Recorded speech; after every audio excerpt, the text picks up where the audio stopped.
welcome to the Protocol 4 podcast, my guys, my dudes, and my chicks, anybody. Oh, Ah, oh boy.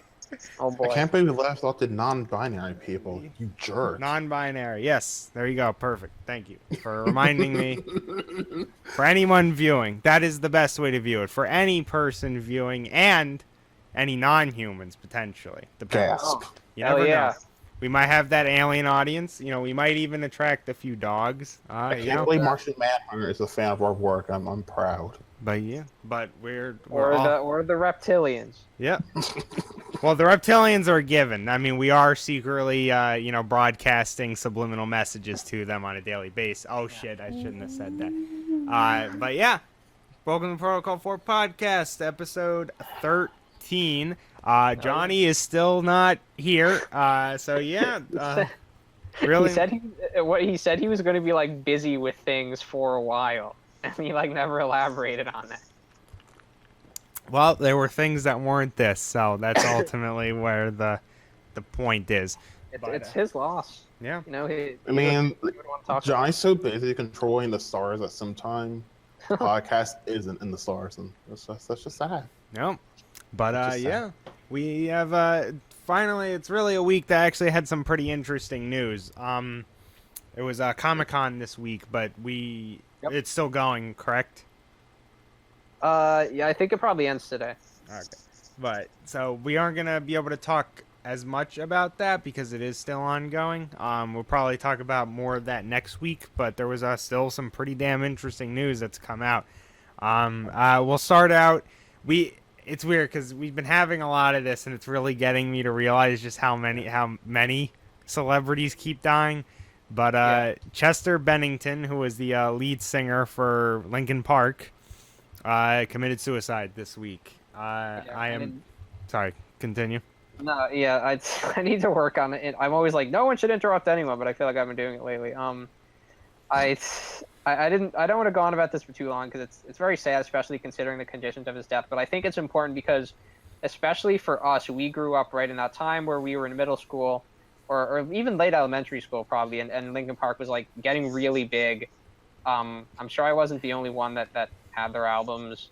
And even though I don't remember half of the songs in those albums, I do remember the singles, and I still like them. I still really like Gnome. I still really like Breaking the Habit.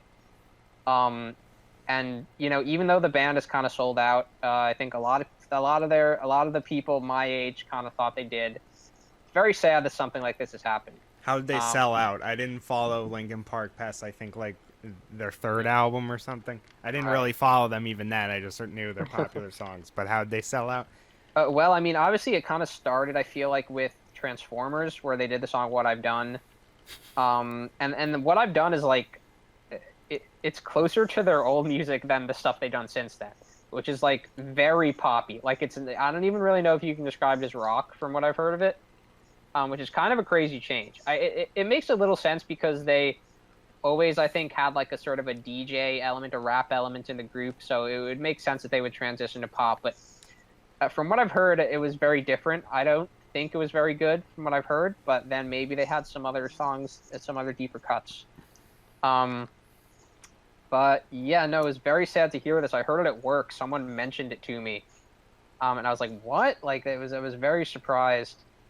And I guess the context is very sad for why people are saying he did it.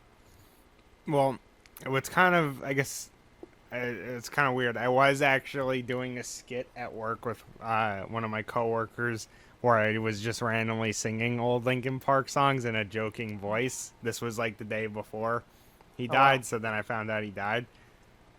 But another interesting thing about this is I forget what member of Korn he is, but it's Brian something. Brian from Korn. I'm not a Korn follower, and I don't intend to be. Basically made a tweet where he was basically talking about how, this was his choice, and, that it was basically saying that, like, he took the coward's way out. So a lot of people got super pissed off at him. Yeah. I think we all have opinions about that kind of stuff. May I just interject? Mm-hmm. Yeah. Grant, you meant Brian Welch. Yeah. From Korn, right? Sometimes we're too lazy to fact check on this. So it's like we just wait until someone does it. So thank you, William. It's Brian from Korn. Brian Korn. Yeah.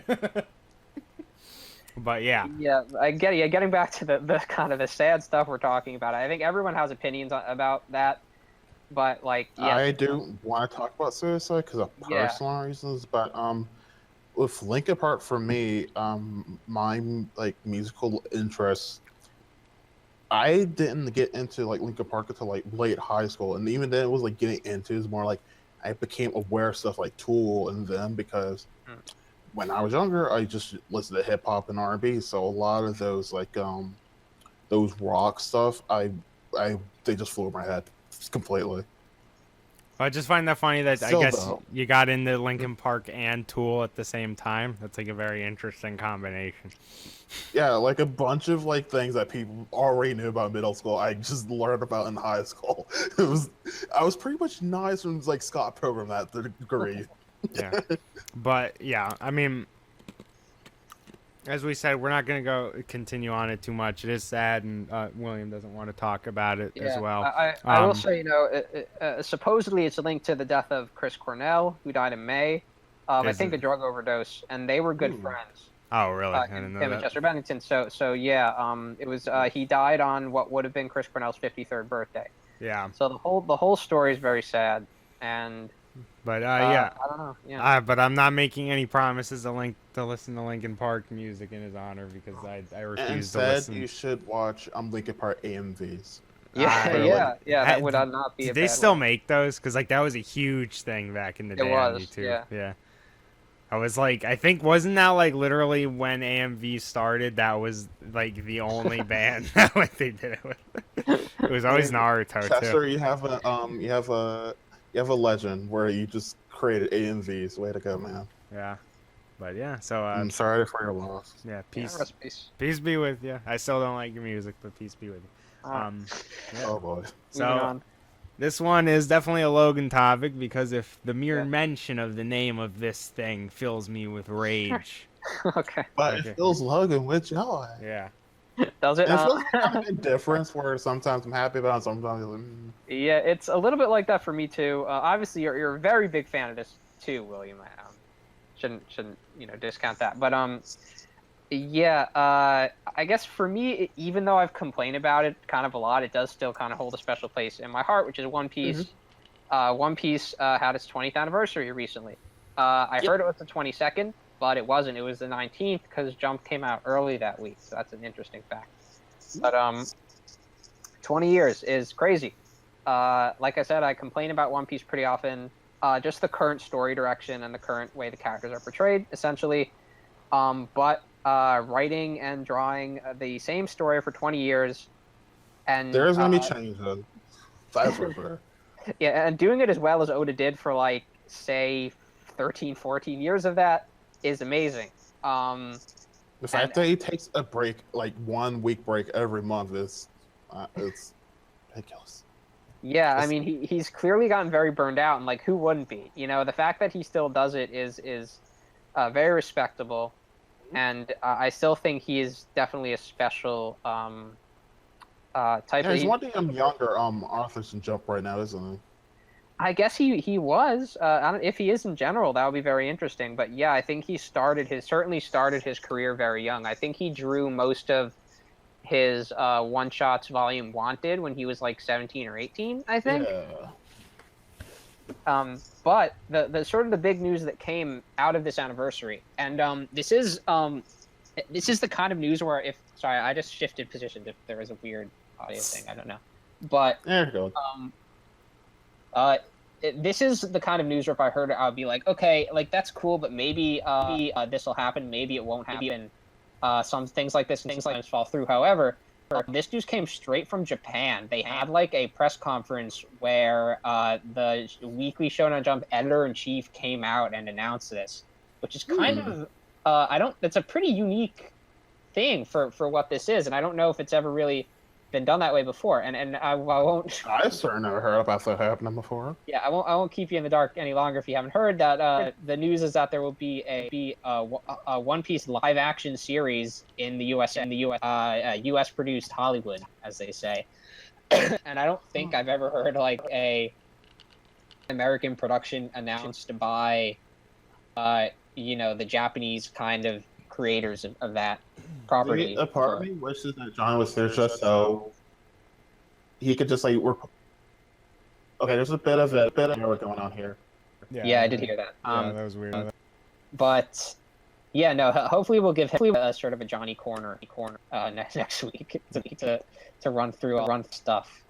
For me personally, I first of all I want to know like what arc they're gonna do with One Piece. That's like main thing 1 and 2. I guess One Piece isn't like totally Japanese or anything. Like could fit like in any mold because it's just like an adventure story. So it doesn't need to be set in like a Japanese thing. Like Luffy could just be like an American. Sanji could be like whatever, you know. Yeah, that's those elements aren't like tied to any specific like country like Japan. Yeah, there's honestly so freaking much to just springboard off of this announcement we're talking about. Like, there's obviously the main question of will it be good? There's the question of what arcs will it cover? There's the question of like what the hell will people still be able to complain about whitewashing? Like you're saying, question of whether or not it will include the One Piece rap. Yeah, which people have certainly mentioned since this got announced. There's a question of just like when is this going to happen?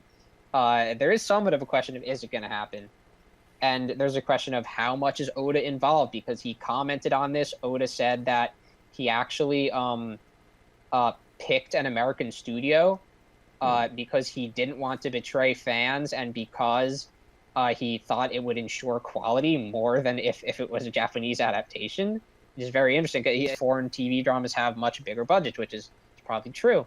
And that's very interesting to hear. It's sort of a unique scenario, and there's so much you can talk about with but we don't know. What we know right now is that it's being produced by this guy named Marty Adelstein, who has a studio called Tomorrow Studios, which is apparently also working on that Cowboy Bebop show that was announced. That's what I assumed. Yeah, a couple months ago, which is interesting. This guy produced the show Prison Break. That's what he's mainly known for. According to a pretty well-known and in the know sort of One Piece fan on Twitter, Ananda has apparently seen Prison Break. I guess this wouldn't be too surprising, as there was a Prison Break arc in One Piece, not based on the show Prison Break, but they did break. It's just a Prison Break. So by One Piece fan, you mean guy who stalked Oda and watched what he watched? He was through the window watching his TV. Yeah, he came into like Oda's office like an assist, like a manga assistant, but secretly he's a spy. He's a very interesting guy because he's an American who lives in Japan, and he's like actually shown up in Japanese TV shows as like a One Piece super fan. I think he kind of plays it up like he is like the funny, crazy foreign guy who's a One Piece fan. He's like Emma Cooney from like Pokemon. Yeah, maybe, but he's American, so it's just interesting. So like he is kind of like he's an interesting guy. His name is Greg. I think he's fairly well known in the One Piece fandom. But anyway, getting back to the topic, I mean, like I can't even say like, oh, this is gonna suck. Oh, this is gonna be good. I can't say anything. I always tend to be. Okay, One Piece is gonna happen. That's pretty much it. Yeah, I always tend to be optimistic until I have reason not to be. But like right now, that's pretty much all we know. Yeah, you go anywhere at this point. Yeah, and I did listen to a podcast. The One Piece podcast is a pretty well-known podcast. I listened to their reaction on this, and something they were very interested in was like, yes, we know the producer, but what about the writer and the director and other writers and other people involved in the show? And once they announced those people, that could be very interesting because we don't necessarily know the scope of this project. The producer was like, I want it to be the highest budget TV show ever. And like, good luck with that. Yeah, I mean, and producer really only tells you so much. I mean, everyone should remember that Stephen Chow is the producer for Dragon Ball Evolution. So Yeah, everyone should remember that. That's really weird. I forgot about that. So yeah. Hopefully they got some good talent, even if it's not really people that are known. Hopefully it'll be people who A, are fans, B, have some sort of vision. This was something that they brought up that was good in that podcast was that, like, it's good to have someone who just wants to have fun with it instead of wanting to just kind of adapt it.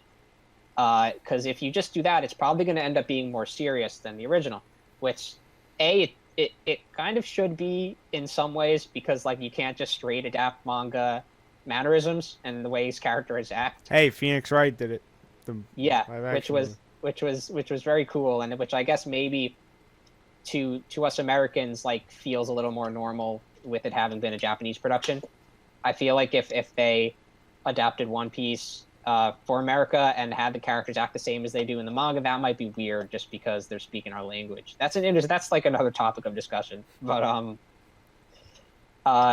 it should be more serious, but at the same time, it shouldn't be that much more serious, because then it's not One Piece. You know, One Piece's like main thing was that it's a very like American cartoony style manga, and a lot of mangas before One Piece came out were more like Japanese style.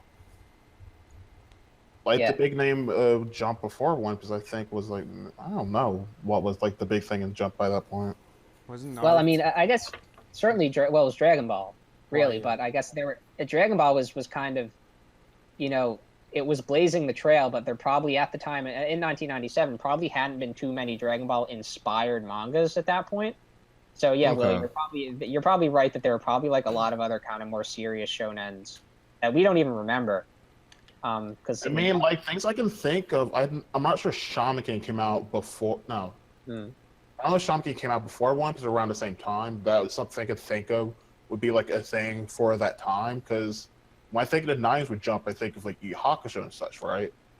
So One Piece is a huge thing, because that's nothing like Yu Hakusho or like more like mature manga. Like One Piece is goofy and cartoony while having undertones of like cool elements to it.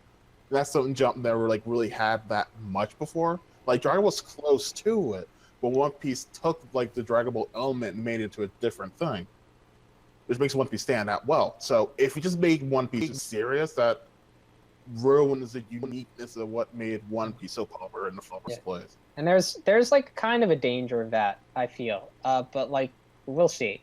For now, the news is insane. I would never have expected it. This is something One Piece fans have talked about, made jokes about for a while now, and I guess it's going to happen. We're going to see some dude with some CG stretchy arms, and maybe see another dude. There'd be another dude with like a long nose. I guess. I can't believe we're going to have CG Buggy, the greatest thing to ever happen in America. Yeah. I really hope Luffy's played by Jack Black. Oh my god, no! I don't think I'm ready to take the story. I would love to see, like, this is a live action. It will hopefully air on it's not going to be on online TV. Like, hopefully it'll be on actual TV. Hopefully not like Sci-Fi Channel or TBS or something lame. And if that's true, then maybe we'll like maybe. Yeah, geez. Maybe we could see like a celebrity in there. One of the first things I thought of was that Jamie Lee Curtis is a big One Piece fan. You might not know that. She's like, I don't know if she's an anime fan, but she is a One Piece fan. She was at like the film Gold premiere they held in LA. And I think she might have like dressed as Robin at some point at some con or something. She could show up. That would be cool. I have no idea who she plays, especially if they're adapting. Yeah, maybe. Yeah, like especially if they're adapting East Blue, there's like not that many choices. So like maybe they could retool Alvida and have it be Jamie Lee Curtis. That's about all I have to say about it. I'm gonna keep an eye on this. I don't know when it's happening. Could be 5 years from now. But happy 20th to One Piece, and there's gonna be many more years until Luffy's legend is over in both manga form and live action form. I guess. Jesus. Yeah, well, you've been pretty good during this conversation and not talking about. Because like next up is something that you would like, Grant. Yeah. So, moving on from that, we're gonna talk about that Dragon Ball Fighters Z Yeah. Fighters. Is it supposed to be Fighters or It's actually Fighter Z? canonically fighters. Yeah, no, because I kind of fit. Like I was looking at it, and I'm like, that's what they did, didn't it? They thought they were clever, those bastards. No, but yeah, Piccolo and Krillin were confirmed, which is obviously not really much of a surprise. Krillin might have been a bit of a uh, not necessarily a stretch, but like you might have been like, oh, Krillin might not make it in because he's Krillin, and it's like, man, He's just a human. yeah. But we're probably. I have a feeling we might not see Yamcha. I am just saying that if we have. I would doubt that. Yeah. But yeah. But Piccolo is obviously gonna get in. But Yeah, he was in the trailer, so. yeah. So what? Yeah. Well, he was in the trailer. But and they seem kind of interesting. So what I'm gathering. The thing you linked, Logan, only had pictures. Was there a trailer available for these characters yet? I don't think there's a trailer yet. Okay, so but going by what we saw by the pictures and what was described, it seems like Piccolo is gonna basically kind of like how I assumed that he would have stuff like Hellzone Grenade, which seems like that's gonna be like setup based. He'll be able to like throw them out and then like use that for pressure or something. He'll have special beam cannon. And he overall seems to be a character that's meant to like just break your guard. So apparently he can use his stretchy arms and then like grab you. I don't know if that's going to translate to command grabs where he actually can, grab you through a block, or if it's just going to be an attack that does a grab animation. Oh, a hit grab. Yeah, a hit grab. And what's weird is that Krillin seems to kind of be doing a similar thing where his Destructo discs are able to go through guard, which seems kind of ridiculous. I'm not sure. It makes sense because the Destructo discs, like those types of attacks, have always been like just they kill you if they hit you. So yeah. How do you block destruction? Yeah, it makes sense. It just kind of seems ridiculous where it's just like, what, can you just throw this unblockable, fast-moving, like, special from across the screen? Like, that seems very ridiculous. But I guess the game does have a lot of mobility, and also you can teleport and stuff. So, we'll see how it goes. But Krillin's also apparently going to have, he seems like he's going to have, like, solar flare and, like, illusion-based stuff, which is interesting. Yeah, the after images. I'm very curious how that's going to play out in gameplay. Because, like, you can do that, but it's like, I don't know. What I assume is it's going to be something like, there were characters who've had similar stuff to that. Like, Bison had it in Marvel vs. Capcom 2, where he had a move where he, like, had a bunch of images of himself, and one of them would be the real one. Zatanna in Injustice 1 also had a similar thing. But yeah, I mean, it seems interesting. They seem, from what I can see from the pictures, like they're going to be fun. Yeah, I mean... But again, there are Dragon Ball Z characters, so there's really only so much you can do different from each other. I want to ask, who do you think will be announced next? Who do I think? So I'm trying to think. We got all the major villains. We got Goku, Gohan, like them, Piccolo, Vegeta, Trunks. I'm trying to think. Who would be announced next? I mean, I was thinking is that they might not start from like the Saiyan or like why am I blanking on the name? Namek Saga, but I don't know who would be like a good pick besides Captain Ginyu Ginyu. for one. Captain Ginyu, I think will make it in. I don't know if he'll be next, but cool. Yeah, because that would be interesting to be able to switch. I would say that either Android 17, sorry, 18. Sorry, Android 18 or Super Boo would be next. Or maybe Kid Boo, depends on which Boo they pick. They're probably only going to pick one. No, we'll see. Because the issue is that they could do all three, I think, because they kind of they each have their own thing, like very much so. Because Super Boo is, based on like transformations, and then Kid Boo is more like he'd be like the Rushdown character where he's just about like going in and beating the crap out of you. So I have a feeling that we might actually see both Super Boo and Kid Boo added.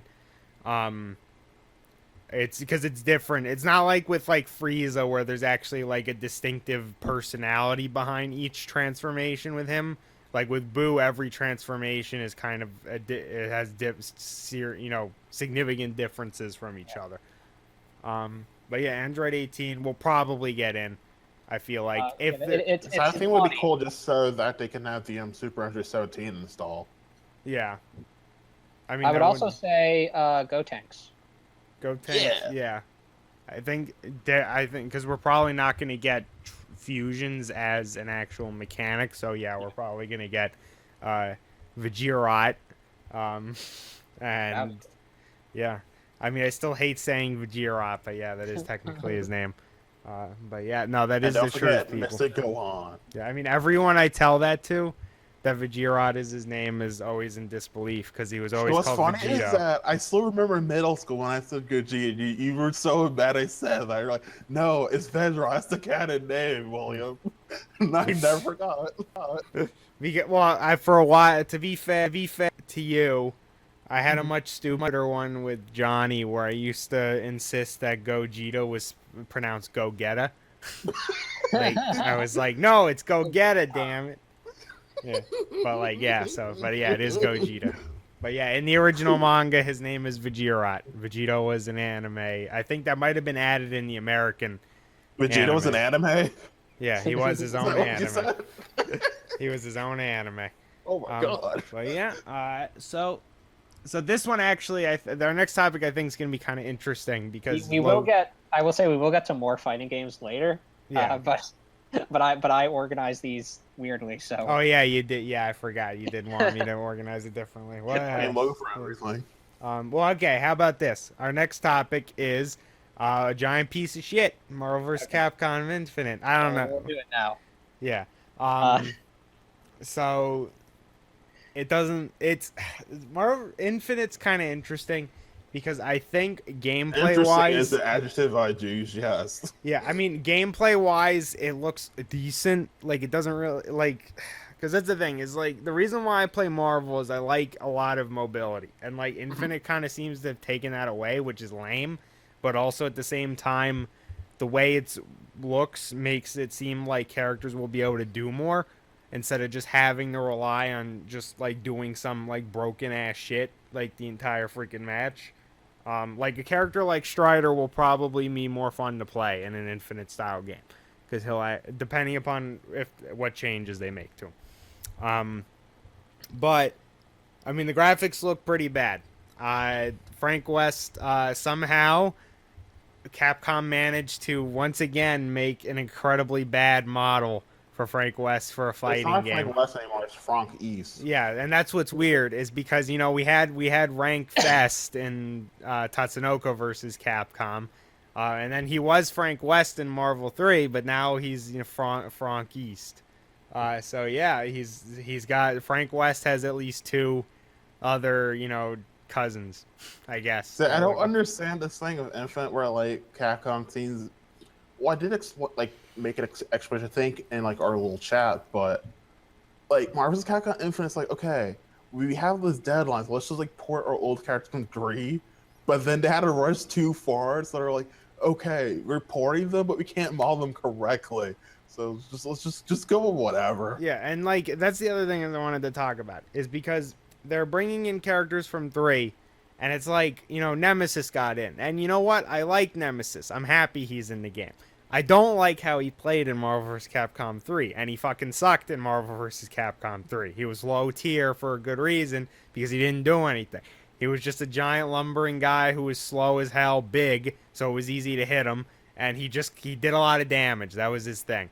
And then they're like, hey, well, let's make absolutely no changes to this character whatsoever for this game. Like you can do more than that with Nemesis because Nemesis has a bunch of transformations. He's got the tentacles. He's got fucking a rocket launcher and like all this stuff. And like the only thing he really translates to is a guy who he's a heavy hitter. And it's like you need to do more than that because he's probably gonna suck again. And it's just really disappointing for me to see them bring over a kind of a bad design for a character. But yeah, so yeah, I'm not too happy about that. But yeah, it's not really. And the thing is, Nemesis doesn't look like he has any new changes. Unlike Haggard, for example, he can throw barrels now. Mm-hmm. Just barrels, I guess. Yeah. I mean, that's the thing is they made changes to Haggard, so it's like, why the hell couldn't they make him to Nemesis? But it's whatever. It's Capcom. They're, fucking idiots. But yeah, that's Instead, we that. just play Fighters, which is a good Yeah. Marvel game. I will I will say that Spider-Man's like his Ultra, whatever the hell you want to call it, his Level like, 3. is kind of strange because like it's a cool concept, but it's executed very weirdly, where like his spider sense activates, and he sees these I guess they're pumpkin bombs flying at him, and he dodges the bombs and they hit the enemy, and it's like okay that's cool, but like in the move there's no actual hint of like any presence of Green Goblin around. Like the bombs just kind of fly, and he doesn't dodge Spider anything. remarks that, I catch you later on Osborn. Yeah, But something why like didn't we that. hear the Green Goblin or something? Yeah, like they don't even have to show him. They could show a shadow or just freaking you could hear him. Like it's just very strange. That's all I have to say about Or they that. could not have his Ultra be somebody else attacking the guy, because like Spider-Man can do that himself. Sure. Like, I don't he's not mind it in- because No, like the concept's cool. It's just that, it's like done in a really odd way. I like the spider sense like a lot as an ability. And from what I've heard, it seems like they're gonna do something cool with it in the next Avengers. Especially because it wasn't in Homecoming at all. So like maybe they're saving it for some reason. I don't know why. But I hear they're gonna do something with it in the next Avengers. Like it's been in the footage, which is interesting. But I haven't. And that's one thing I want to bring up about level 3s of Marvel is that Hawkeye used to have a level 3 where Ant-Man tag teamed with him. The thing with the Ant-Man thing is that like Ant-Man didn't talk, but at least you see him doing something. Like you see Ant-Man at least. With like Spider-Man, you don't see Green Goblin or Hero. Like it's just like the bombs. It feels weird. It's weird. Yeah. But yeah. So another thing happened. Injustice got Starfire. Next topic. No, hold on. As funny as that would be, like, I guess I added that because, like, I generally, like, I don't know, like, I don't even watch Injustice. Like, I don't watch it get played. But, like, I really like the graphics a lot, which is something that I know has been a point of contention. I really like the character designs, and I think Starfire's got a really cool design in this, too. Her hair is on fire, which is kind of crazy. Yeah, her hair is kind of light in the comics, actually. Is it? Oh, that's cool. Yeah. And she has like it's crazy how like realistic the faces kind of look in this game. I just think she's got like a very cool kind of sexy yet also imposing design, and her moves seem cool too. Her like ultimate seems cool, and I just like Starfire. It's cool that she's in the game. I hope they put Beast Boy in. I think people have been speculating that, but I've also heard that the Black Manta is up next, and he's cool too, from what I've heard. As a character, I've been told that he's cool. Yeah, pretty much. Like I've read his Wikipedia page, some of it. But yeah, that's like what I know about him. I mean, she seemed like she probably might be one of the more fun characters in Injustice, but I am not a fan of Injustice character design, so I don't really care. And also, I don't play Injustice anyways. It's very much a case of like, well, this person looks cool, but then I don't like this game. I mean, I'm pretty not much. into this game, and I wouldn't even say she looks like that cool. She just looks like decent. Like if I played Injustice 2, I might play her. But yeah, that's the thing. Yeah, I think that is all the fighting game That's stuff. fine. So this one actually is kind of interesting, and I think we're gonna have a good conversation about this. So we got trailers there's teasers for both Rocko's Modern Life and Hey Arnold for their reboots. Well, Hey Arnold is a movie, but Rocko's Modern Life is a show. And I can see on the Logan's opinion of the Rocko's Modern Life one, because he wrote it under the link for it, that he didn't like it. And I actually thought, I'm not a fan of Rocko's Modern Life, but I thought the trailer was pretty good. In fact, actually, both of these trailers gave me significantly more hope for these reboot things that Nickelodeon's doing. That's cool. Yeah, because they actually showed, like, they got the tone of their original source material, and they showed respect to it, and it didn't look like they were just doing, like, a modern reboot. So, I mean, they are doing that, but, like, it looks like they looked like they're just like new episodes of those shows, but as their original visions were, if that makes sense. Like the animation for the new Rocko's Modern Life, it looks like old Rocko's Modern Life animation, just like a bit more cleaned up because Yeah, it's it was done with funny. computers now. I think at the panel for this at Comic-Con, they were talking about how when the creator of the show saw like the first new footage that they had made once it got animated, he was like, "There's something weird about this footage. Like, I don't really know what's wrong with it." And the guy was just like, "Oh, it's in HD." Yeah. Like the guy I was talking to. But like, yeah, I mean that's pretty much what it is. Like it looks clean. And like that's not terrible. Like so for example, a good point to compare it to when Disney did their teaser for their DuckTales remake. That actually looks like kind of shit. Because it doesn't, first of all, it doesn't look like DuckTales. It just looks like one of their new shows, but then it's got ducks in it. And like it Oh yeah, doesn't, like their Mickey cartoons. yeah. And like it doesn't look like it's actually following anything resembling the formula of the original one. It's just using the same characters. Whereas with Rocko's Modern Life, it was doing similar humor to Rocko's Modern Life, like having them kind of be like, "Oh, we're in the 2000s now." You know, like they just got transported from the 90s. Like that's like a Rocko's Modern Life kind of humor, and the humor was very reminiscent of the old series, and it looked like it. It literally looked like the old series just in HD. Um, and so I mean, I'm not a big Rocko's Modern Life fan, but I'm happy to see that because it says that Nickelodeon might actually be legitimately trying with these reboots. And I wouldn't the humor in it is humor I would not expect Nickelodeon to be allowing. They seem to have like some more adult humor that they were kind of letting through in Rocko's Modern Life, which is also I was not expecting. I think I talked about it on this podcast where I was curious how that was going to work because now Rocko's Modern Life is infamous. Like Rocko's, it came out like the perfect time where cartoons weren't taken too seriously, so it wasn't like people were like, "Oh, it's the anime, we're gonna just have it on, well, whatever," and they didn't look closely at the material going on in them. Yeah, but which is like Animaniacs, for example, they had a lot of like kind of like saucy humor that just let pass things because people didn't pay too close attention.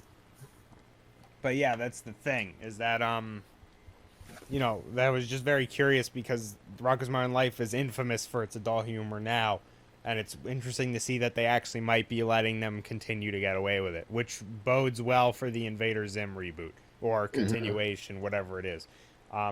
So the Hey Arnold one, which Logan even liked the Hey Arnold one, was actually really nice because it was basically them kind of redoing scenes from iconic scenes from the original series. But yeah, they were following up on them, really. Yeah, they were following up on them and kind of establishing like, how those characters, I guess, kind of continued past, whatever episode where they were supposed to kind of evolve, past that.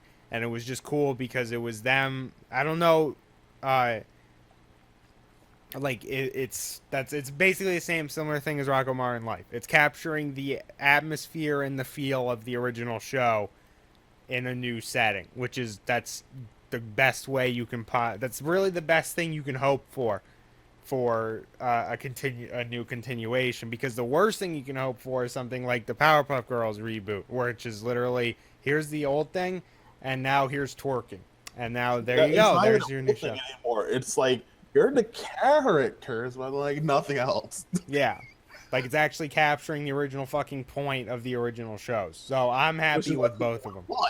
Yeah, I'm happy with both of them. Logan did not like the Rocko's Modern Life one, apparently. Yeah, like to me, okay, I'll start by saying I'm not a fan of either of these shows, though I have seen like several episodes of both of them. I remember Arnold more than I remember Rocko's Modern Life. So it doesn't matter much to me that like Rocko's Modern Life was always making ways fun of like modern stuff or whatever, because like to me like the jokes just aren't. They're like not that enjoyable. I mean, for me, Rocko's Modern Life was great to me, mostly because it's like Australian type of humor, just kind of clicked with me as a kid, and even now, I do kind of want more Rocko's because I kind of miss that sort of humor it had. Like it just did lots of how do you pronounce the word non sequiturs. Yeah. Thank you. Yeah, that it just did like that kind of like dry sort of humor that they just made jokes and that's it. It's part of like why I like Guardians of the Galaxy so much, because they just make just jokes all the time and just that just fits in with like their theme. That they just do that. That's funny because I said in Guardians of the Galaxy 2 that I thought like some of the humor wasn't that good and it was a little forced. So yeah, I guess maybe that relates. But yeah, like to me, like maybe I'm scarred by like how the new Futurama episodes like did a lot more parody of like stupid new stuff. Yeah, new Futurama. Yeah, and like maybe I'm scarred by that, but like some of these, oh look, we're in modern times jokes like weren't that good to me. That's kind of all I had to say about it. Like yes, the animation was really cool, like in the art style.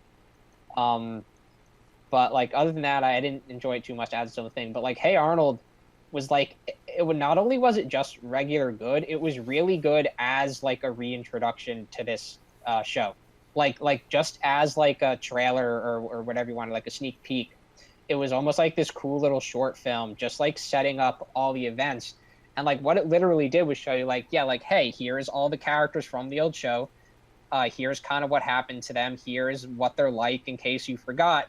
And then at the end, it kind of ties it up with like, okay, but all this that they're doing in this whole video they're making in this scene is to try to get Arnold to win a trip to, I guess, the place where his parents went missing, I think. Oh yeah, like the that jungle movie that they want yeah, the creator wanted to do a long time which is ago. well, that's what this is. This is the jungle movie.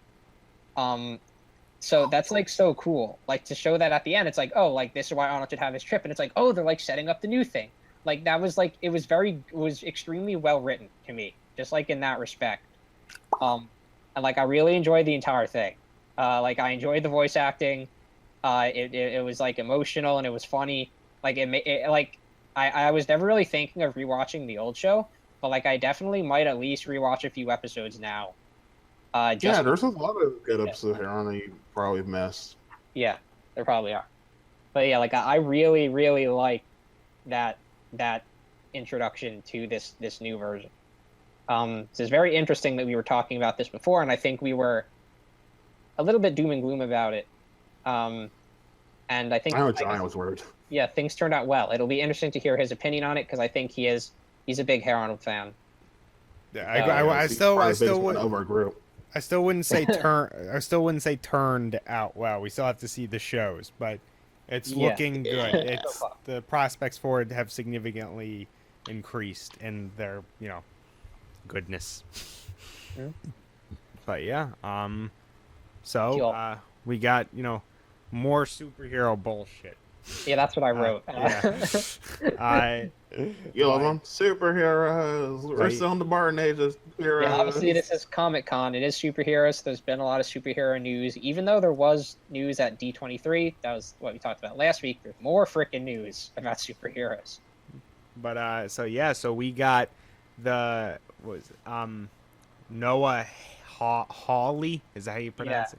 Yeah. Noah Hawley basically hinted that he might be making a Doctor Doom film. And what's funny about this article is that they point out that actually just be a Fantastic Four reboot because the way he's wording it, it's not. He didn't technically say it was a Doctor Doom. He's just like 2 words, Doctor Doom. So it could be that he's hinting at a Fantastic Four movie, and what kind of gives that credence is that that if, let's imagine it is a Fantastic Four movie, if he came out and he's like 2 words, Fantastic Four, it'd be like, it literally, this is how the meeting would go. He'd be like 2 words, Fantastic Football, like literally as he's saying it, the crowd just erupts and boos. Yeah, I was thinking when you started with this, when you started saying that, it reminded me of that video where there was a trailer for that movie Devil, and it was like from the mind of M. Night Shyamalan, and the whole crowd is like, ah. But yeah, like that's literally what it would be like. So if you want to hint at the movie, you probably would say something like that, is to try to avoid that. However, let's assume it is a Doctor Doom film. This is a Fox film. So, yeah, I'm a bit worried because I really like Doctor Doom as a character, but Fox definitely does not have the best track record, but they also have had a decent track record recently, except for Fantastic Four. Yeah, the thing with Fox, and Grant might agree with me, when they made Fantastic Four, this is just to be like, hey, we just want to have this license, that's it. So I don't know if this Doctor Doom film is actually going to be like a work of like love, or just we just want to keep our license. I mean, that's the thing is they literally haven't. I don't think they've released a Fantastic Four movie that they've actually wanted to release like ever.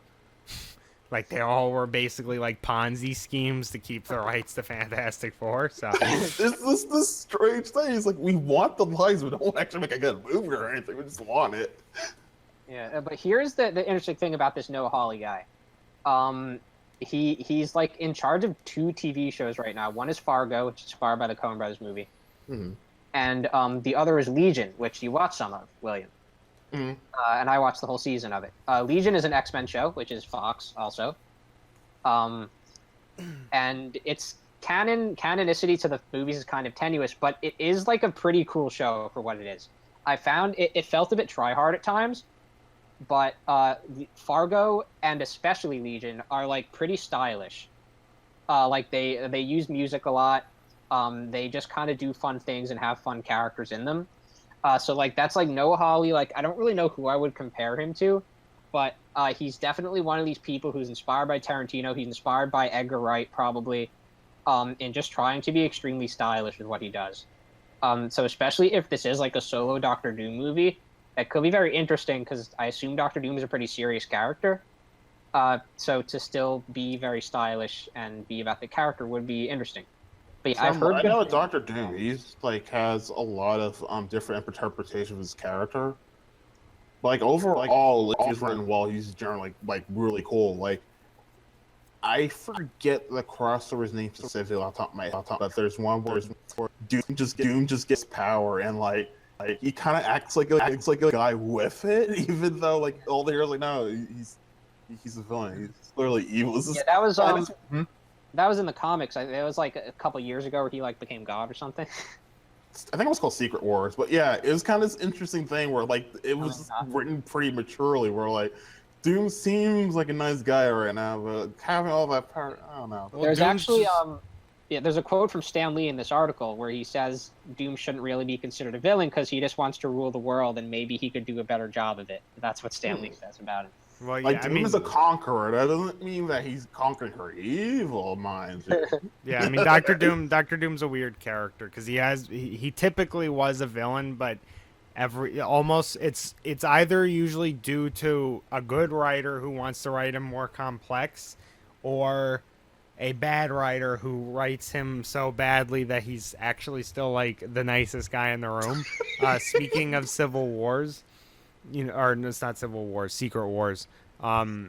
Actually, there was a prelude to Civil War had a segment where he tries to get Thor's hammer, and he's like easily the most reasonable person there. He's just like, I want to try the hammer or something, and then like the Fantastic Four just keep attacking him, and then he's just like, go away, and then they're like, no, Doom, we're gonna keep attacking you, and then like he can't I just want to hold the hammer. I'm trying to hold the hammer. That's all I want. And then, like, when the hammer doesn't work, he just leaves them, and he's just like, all right, I'm going now. And then they're like, oh. And so, like... I can't believe Doctor Doom just wanted to pick up a hammer. Oh, my God. But in Secret Wars in the beginning, it was really strange, because there's, like, a whole segment where... Because he gets teleported with all the villains. Yep. Which is weird, because Magneto gets teleported with the heroes. But...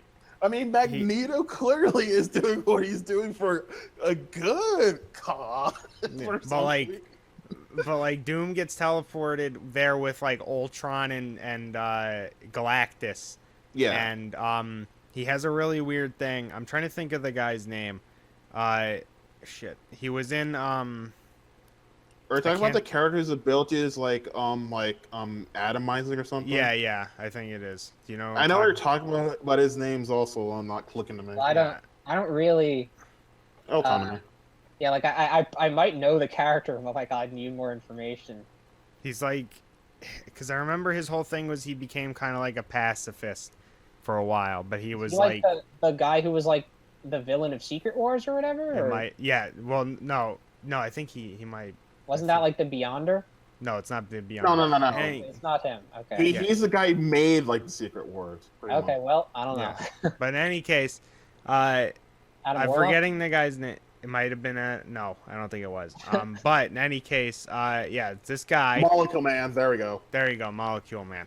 Okay. But yeah, so Molecule Man. cut all There's that a really fun. There's a really fun segment where where Doom kind of makes this strategy where he wants to piss Galactus off in order to get him to kill Ultron. And so like what was it? Yeah, so, but Molecule Man's like, oh, I don't want to do that because I'm a pacifist now. No, his plan was originally, he's just like, Molecule Man, kill Ultron because Ultron's going to screw everything up. And then he's like, no, I'm a pacifist. So he's like, okay, like, instead of, like, trying to force him to do it like a villain would, he's just like, oh, okay, so here's this plan. Throw Ultron into Galactus, and then Ultron will or Galactus is gonna get pissed off, and Ultron's gonna like run his mouth at Galactus, and then Galactus is gonna kill him. And then the guy's just like, okay. And so it's just like Doom's just like such a nice guy. He even works around people's personal wants. Like he's just like, you don't want to kill people. All right, here's a new plan. All right, there you go. Go ahead. And then there we go. It's all funky fresh. And then he's like easily the most reasonable person there. Like he's the one trying to like Apparently solve Ultron causes Ultron just like whine a little shit about everything. But yeah, it's like, just I like am just the evil person. That's all I am. well, but yeah, it's just it's funny. It's funny. It's just like kind of due to like really poor writing, and he just kind of comes off as like easily like the most reasonable person there. Like even with the heroes, because he like shows up and tries to get help from the heroes, and then they all just beat the shit out of shit. And he's like, "Stop beating me up," and they're like, "No, Doom, we're gonna continue beating you up." Oh, your name is Doctor Doom. Like, what else are you gonna do? But you know, he was born with that name. It's not his fault. But How yeah. dare you be born with the name Doom? But yeah, the movie's probably gonna suck. Going back to the movie, I can't imagine they're gonna do it well. I mean, you know, we have like a director who kind of has a vision, except we had that with the other Fantastic Four movie, and it didn't end well. So, you know, we'll see. I mean, this is post Deadpool and Logan Fox, so maybe we'll get lucky and they'll be like, hey, you know, these movies are successful and we let people actually enact their visions. But, you know, don't hold your breath for... It's Fantastic Four plus Fox, so... Yeah. I'm not holding my breath. Yeah, definitely don't. But yeah, and also the Captain Marvel's gonna be a prequel set in the 90s, in the early 90s, and Samuel L. Jackson is going to be in it.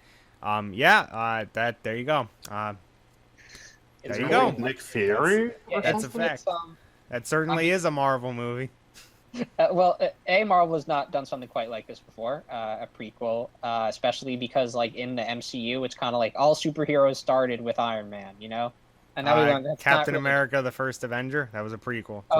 Yeah, I guess that's true. Yeah. But then, like, this is a cosmic hero, too, which is very interesting to put that before Iron Man.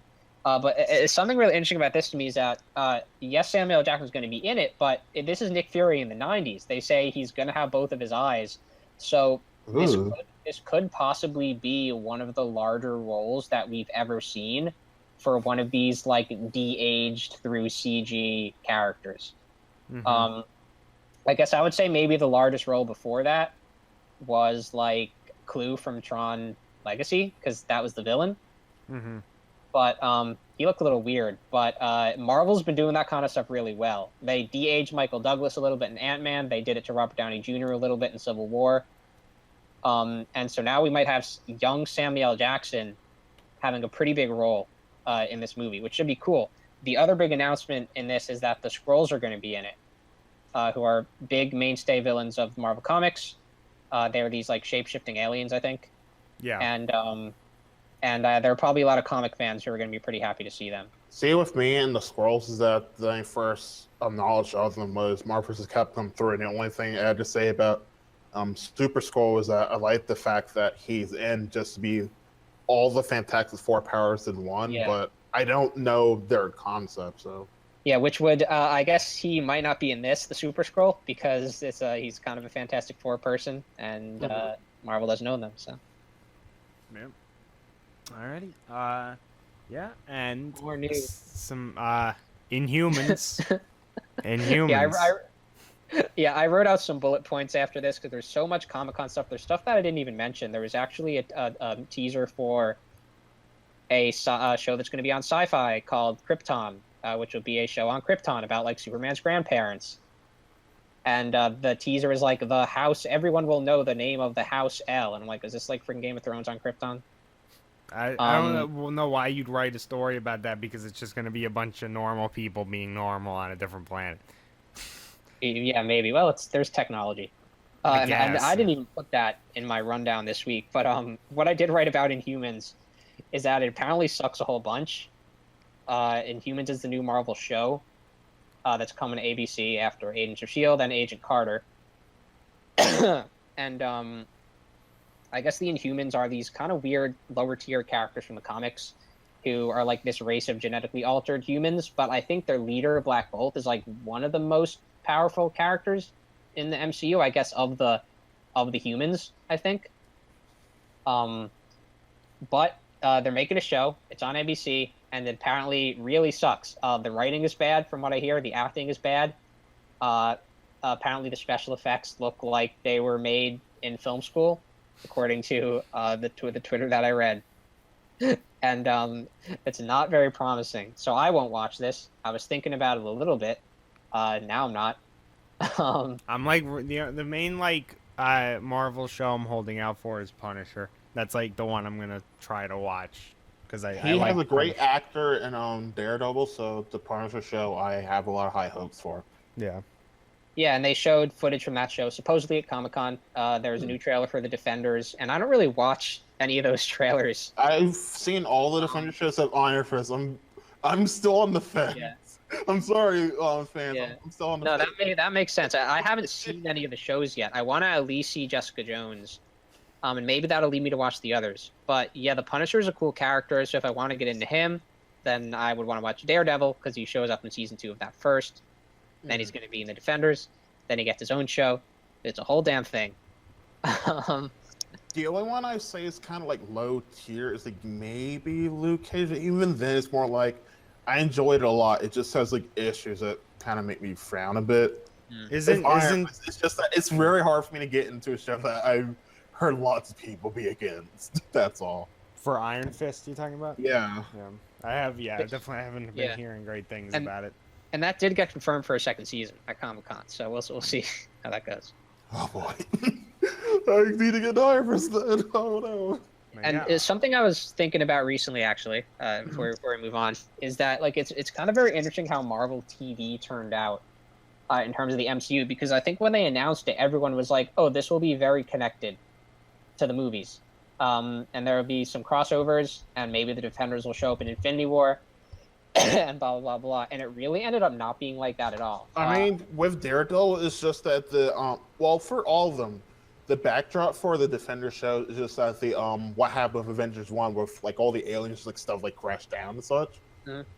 So you have like the thing with like Daredevil where there's just like one guy's talking about like, I forget the exact terms. It's been a while since I've like seen like the Defender shows to like keep the terms in mind, but it's like they call the event like the crash or something, like as a big thing, and that's like a thing in every Defender show. Like they'll reference the crash as like their thing, and like it affects the heroes in different ways. Like I shouldn't talk too much about Jessica Jones, but the reason why she's kind of secretive about like her abilities is because she doesn't want to be compared to the Avengers. She just wants to be a normal person. Or with Daredevil, he just kind of takes it in stride, and it's actually his partner Foggy who doesn't want his partner to like go off and be like this vigilante, because he doesn't get it. They fight for the law. Why are they doing things like, against the law? That doesn't make sense.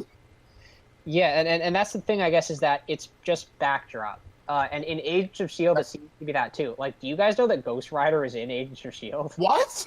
No. Is he played by Nicolas Cage? No. They what they did was they went with one of the more recent interpretation of the character, where he's, I think, like a Hispanic guy, like a younger guy. And he rides. I think he drives a car. And yeah, so he's in Agents of S.H.I.E.L.D. and like he's not in the movies at all. And I think like things from the movies. Do I need to watch Agents of S.H.I.E.L.D. now? Is this what you're telling me? Probably not. Things from the movies may seep into the show, but I don't think it's ever going to be the other way around. And that's kind of sad in a way, because it's like, yes, these things are kind of part of the MCU, and it would be nice to see the Defenders in Infinity War. But on the other hand, when you really think about it, like, it makes sense that it's that way, because like TV production is on a different track than film production. Like when they started working on Agents of S.H.I.E.L.D., they had to get ABC involved, and then they had to get like a whole collection of people who, and probably different studios that kind of that make TV. It's not like movie people also do TV stuff. It's like a whole different ballgame. Which like they are doing that more now than they used to, but yeah, like it still is largely different, and the timeline is different. Making a season of TV versus making a movie, so it would have been an extremely hard endeavor to actually connect these universes in a significant way, and it's something that could happen eventually. But I don't really think like that we're ready for it yet in terms of from a production standpoint. It's probably really tough. So yeah, that was something I was thinking about recently. Next, I linked the Justice League trailer, which I was like, if you want to watch that, it's up to you. I think Grant watched it. I did. It didn't look as bad as Batman vs Superman's trailer. I'll say that.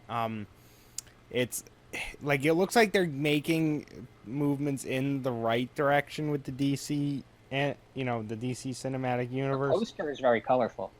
The new poster. So like we'll see. Zack Snyder's still directing it though. So there's that. I mean that's the thing is like it had some like okay humor in the trailer. There was a giant blue laser shooting into the sky, which is always a problem. I don't know why that's like Suicide Squad. Yeah, I don't know why that's like always the trope in superhero movies. I really don't. But yeah, to be fair to this one, it looked like it wasn't the end of the movie. It actually looks like it's at the beginning. So maybe this will be opening up with, this thing, a blue laser from the sky. But yeah, it's. I should really watch the shit that I link. Which is something that like I've kind of thought about. Like most people who host these media podcasts kind of might have to give up their own personal opinions and wants to like keep in the dark about certain things because they have to report the news. But I'm not willing to do that at this point. And I don't know, like it's like I'm not looking forward to this league, so why the hell am I not watching it? I don't really know. I guess like maybe I want to take as much enjoyment out of it as I can get. So Are you gonna go see it? Because like probably not in theaters. Yeah, so here's the thing about Justice League. One woman maybe like have hope for DC. Then I'm like, wait a second, Superman, Batman. Yeah, I mean, hey, the Flash is in it. Aquaman's in it. The Flash like TV show, but apparently Flash TV and Flash Baby are different characters. So yeah, that's just. It's pretty much like I have Superman, Batman, who I'm not a big fan of. Wonder Woman, who I'm a fan of. Flash is neutral. That's the scoreboard so far. I mean, they had the Flash cracking jokes, which is nice. That's good. Just like a Silver Age version. Okay. Cyborg is like super fucking serious though for some reason. He's also like so he's the modern age. He's really CG, right? Like still. I mean, I don't know why they would have changed it. I mean, kinda. Yeah, I wasn't complaining about the CG when I saw it. He didn't show up. That he didn't show up for like long periods of time. Batman represents the Dark Age. Wonder Woman is the Golden Age. Flash is the Silver Age, and Cyborg's Mahogany. What are you saying, Grant? But he's cracking jokes. I'm trying to think. What was I saying? Aquaman. Aquaman's in it. He's played by a guy who was in a movie called Road to Paloma, which I didn't like. Yeah. So there's that. It was actually pure coincidence I watched the movie with him in it. But yeah, he wasn't a terrible actor in it though, so that's something. So it reminds me of this time when John mentioned how he watched Snowpiercer, and like he brought, I forgot like the exact conversation, but he brought about like I think I was talking about how like Captain America, and he was watching Snowpiercer, and he was like, "Whoa, why did Snowpiercer have to happen to this man?" Yeah, well, I think I saw it with him at Film Club. It kind of blindsided me exactly how much he hated it. like despite the fact that like I definitely realized by the time the movie ended that it had flaws, because the ending of the movie especially kind of sucks. But like I was really surprised by how much he hated it. That doesn't have anything to do with what we're talking about, but Snowpiercer has been confirmed for the DC animated universe. I mean, there is going to be a TV show. There is going to be a TV show. So for what? Why would you make a TV show out of it? Did it like end? Yeah, for Snowpiercer. Okay. They're probably going to be a new Snowpiercer story, a reboot of Snowpiercer. They're gonna go in and they're gonna be like, "We're on the train, guys," and they're like, "Yeah, we are," and it's like, "Oh," and then that's one episode season, and then there you go, it's the end of the show. It's an hour long. I remember a funny thing with that actually, just briefly, was that like a couple weeks after he watched it, there's an episode of Tosh.0 where for some reason Daniel Tosh had seen Snowpiercer recently, and he was like making jokes about how it was bad, how it was like a crazy movie. So that was like very interesting to see Johnny and him share that opinion, especially considering that they both went to UCF. So that was interesting. But yeah, apparently the Flash movie is also going to be called Flashpoint, which I'm curious if that means it's going to be the Flashpoint Paradox story arc. It could be. There might actually be, because I know in Batman vs Superman there's a scene where the Flash kind of shows up from the future in Batman's dream. Yeah. I actually, thank you for bringing that up, because I totally forgot about that. That was really freaking weird. And when he showed up, I was like, oh, is this like relating to that comic arc? Are they going to adapt that? And yeah, I guess that's probably what they're doing. Yeah, so I mean, that's something, except I know Flash cannot enter people's dreams, so that's actually kind of a dumb thing that they did, but yeah, there's that.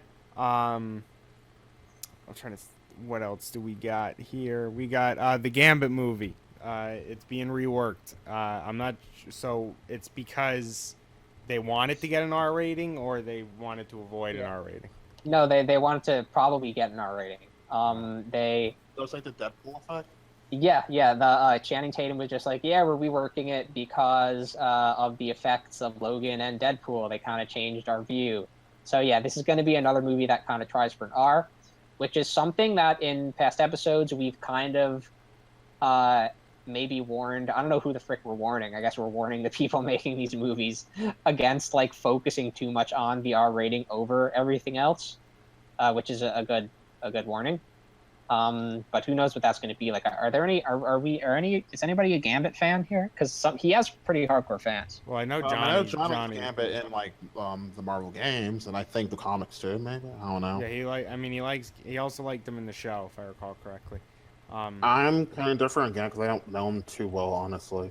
I mean, I'm like, Gambit's a guy. I'm not like, man, Gambit movie guy, but he's cool. Unfortunately for you fans, I do have to leave now, but you do have my lovely co-hosts Grant and Lo to take you out. They have a couple more topics for you guys, so.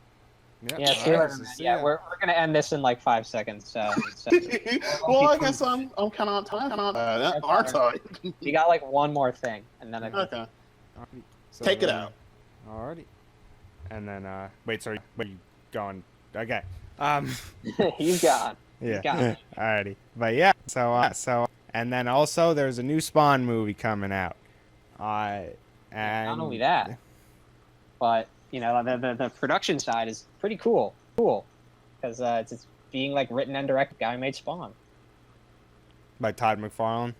Yeah, that's like the whole thing is that apparently he kind of said to when he was shopping this idea around, like, you gotta let me write and direct it, or else we can't do it.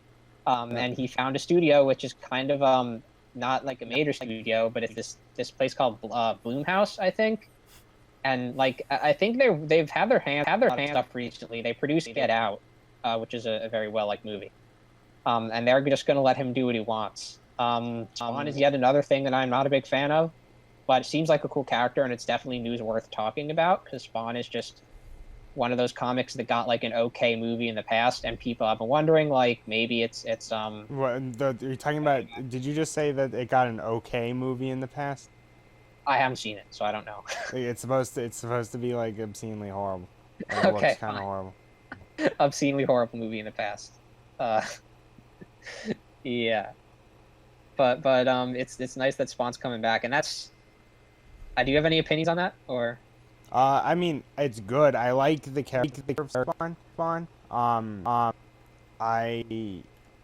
Well, it's interesting to see that he's coming back. I'm assuming if Todd McFarlane's writing and directing, it's probably going to be R-rated. He's usually a fan of violence.